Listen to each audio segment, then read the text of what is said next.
Hello, everyone. Welcome to Joe Consume Cinema. I'm your host, Uhtred. Here are my sons, Uhtred, Uhtred Jr., and Sven. And today we have The Last Kingdom, Season 1, Episode 2. So we started things off, and it's established as a revenge story. It's pretty good so far. We have the Danes invading England, and we saw that Uhtred's father was defeated in battle. He gets taken as a prisoner, turned into a slave. Eventually, he comes to sort of regard the Vikings that took him as his new family over time, and they sort of raise him as one of them. There's like a 9-year time skip. I believe Uhtred goes from being around 9 to 10 to probably around 18 to 20, somewhere around there. The only thing left of Uhtred's previous family is a jealous uncle who wanted to ransom him back for the purpose of killing him so he couldn't lay claim to his, father's seat. The episode ends with Uhtred confronting him. He killed that spy that was working for his uncle. That's where we're going to pick up to the start of this episode. But yeah, it's pretty good. It's laying the groundwork. The father of Sven, who humiliated Ragnar's daughter and was banished as a result, he is working with Uhtred's uncle to initially get revenge. He took out most of Ragnar's family and Ragnar himself. That basically just leaves, I believe,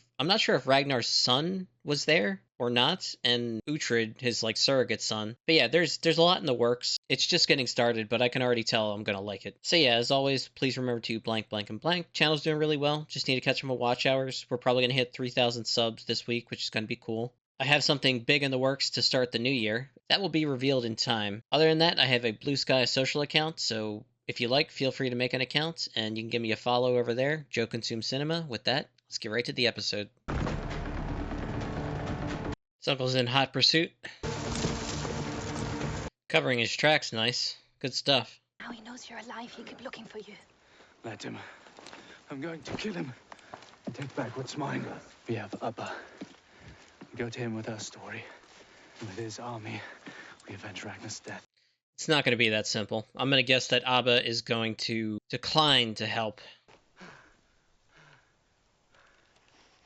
Lone survivor. Oh, maybe not. Danes did this. Why? I don't believe you. Why should the Danes attack a village that feeds them? Avenge an uprising north of here. A Saxon slave, he killed his master at a wedding party. Uhtred. Oh boy. They're pinning it on him. Well, Abba's not going to believe him now. We should have let them believe that you were dead. Was Uhtred of Bebbanburg? I know him. He was taken by the Danes as a child, a God-fearing child. Clearly, his heart remains English. He killed his Danish master and 40 men. He knows their ways, he speaks their language. He would be useful, would he not? You could mention him in council. Barring a miracle, East Anglia will soon fall to the Danes. And we must therefore recognize that we now stand alone. Most of all, I require men. Strong, fighting men who are prepared to die. Abba is unpredictable. He takes his orders from the gods. He only listens to a sorcerer. The story. Saxon whore from Abba. A sorceress. She has the face of a she-wolf. Does she bite? Will die. Slowly. You belong to me now, old man. Miserable King Edmund of East Anglia. You've had a night to consider my offer. It's God who decides who lives. I would say your God has left you hanging, sir. I'm Uhtred Ragnarsson.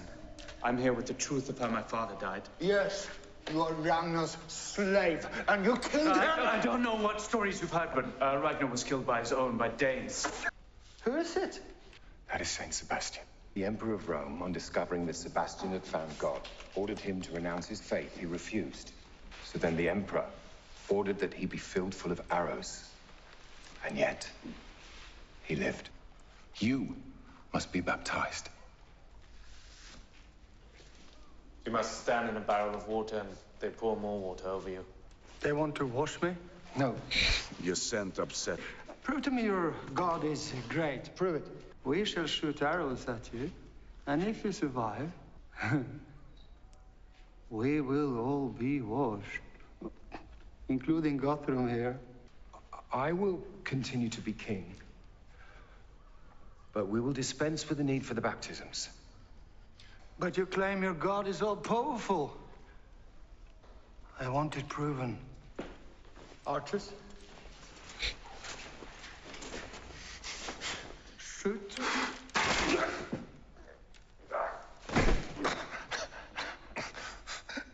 Do you now wish to be clubbed, or will the arrows be sufficient? Now let us see if Odin will protect you from the arrows. I have story. Stop! If I die, he dies. If I die, your sorcerer dies. His runes. One day I will kill you. There's a branch up his ass. Which is why he's naked. He believes that I killed Ragnar. I say we go to young Ragnar. He's an island. And we go to Ireland. How? This stone set into the handle. That can be done. Drunk! Hey. What, again? You think this is fit? Out! All of you, leave us! That you are an unsuitable heir. That is what? He cannot be king. You favor Alfred. I do. Given us some beauty. She's exactly as I'd hoped. I'd have been asking of you and your woman. Make her sing. Oh, they've been spotted.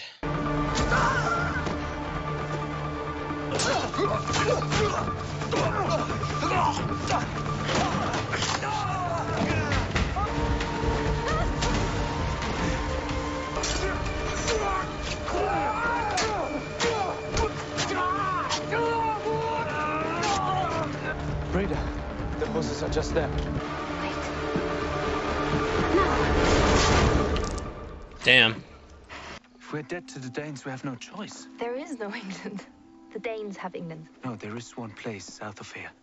Wessex. It's Wessex. His priest friend can help for sure.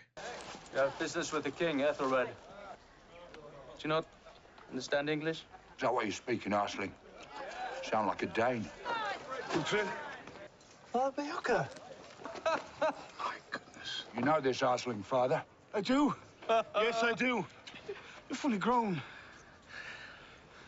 And you're old. I am. Oh, you're a man. A woman. Yes? I am. I have tits. I see. Father Beoka has talked much about you, Uhtred. He believed you a prisoner, a slave to Earl Ragnar. Is that the case? Ragnar was a father to me. Kjartan? Kjartan has benefited most from Ragnar's death. He has taken his place and is Earl Kjartan now, a great lord with ships. The birth of an England, the idea, has to begin here. Father Beoka considers you, Uhtred of Bebbanburg, to be an advantage. Whereas I believe you are here solely to hide, to save yourself. I see Uhtred of nowhere who cares for no one but himself. You can't ignore what's true. If the Danes are at Readingham, I'll go to Readingham. What? For what purpose? New knowledge.